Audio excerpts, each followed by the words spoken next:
PEGI 18.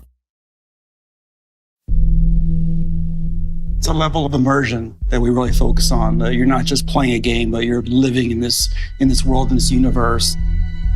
It's a giant open world for the player to do what they want. You feel like you've had an impact in the world. You really feel like you're there. There's certain, types of entertainment where you're just experiencing it. You're taking in what the creator wants you to see, and they draw that dotted line between this happens, go here, do this. The more that we can put you in the situation where you're going to decide. That's what makes video games the best form of entertainment that they are.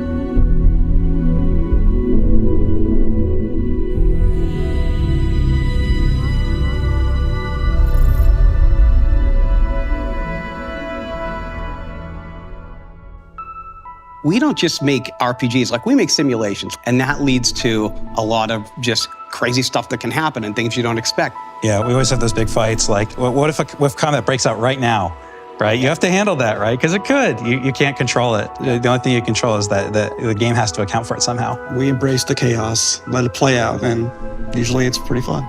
A lot of us have been doing this for a long time together, and it's nice with Starfield to go back to some things we didn't do, the backgrounds, the traits, the defining your character, all of those stats. And I think there's so many games now that do those things that people are ready for something that does a lot of the things that, older hardcore RPGs, some that we used to do, doing those again in a new way. We've always allowed the player to create really interesting, unique characters. This game, we've definitely severely leveled up. The tech is based on scanning of real-world models, similar to the photogrammetry we do in our landscapes. We're kind of applying the same thing to our people as well. Because it's not just the appearance of your player and all that, but we want all the personal interactions with NPCs, other characters in the game to be as impactful as possible. And for that, you have to believe these are real people. You're a real person interacting with real people. One of the big choices is which part of the game world am I going to engage in? We always make a bunch of different groups that represent some of the major factions in every game. And in this one, we've got the United Colonies that represents the future Space Republic, idealized. You also have the Free Star Collective, which is the space Western fantasy, people that are out there on the frontier. We've got Ryujin Industries, which represents corporate life. I think it has one of the best starts of any of the factions we've done. It's a megacorp, and you get hired, right? That you would do, right? We'll play for our job. We'll see if you cut the mustard. Right. Yeah, I love approaching it that way where, okay, what makes the world feel whole? What are the groups that would make it feel whole and believable? And then how does the player interact with them? What we're doing with the pirates, the Crimson Fleet as well. They're not just this foe, let the player join them. What does that mean?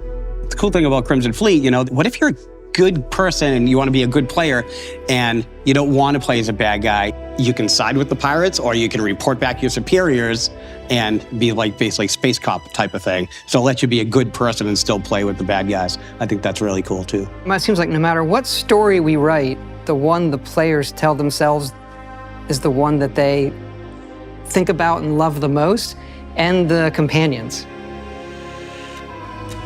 Hello, Captain. How may I be of assistance? So something we really, leaned into on this game, how those other characters felt about you. That's probably my favorite part. Like when you're exploring and then your companion makes some comment off the cuff about something that you're checking out or something that just happened, it just feels so perfect for immersion. It's so believable. You think it's a real person. So, we knew we wanted to do some kind of persuasion minigame thing.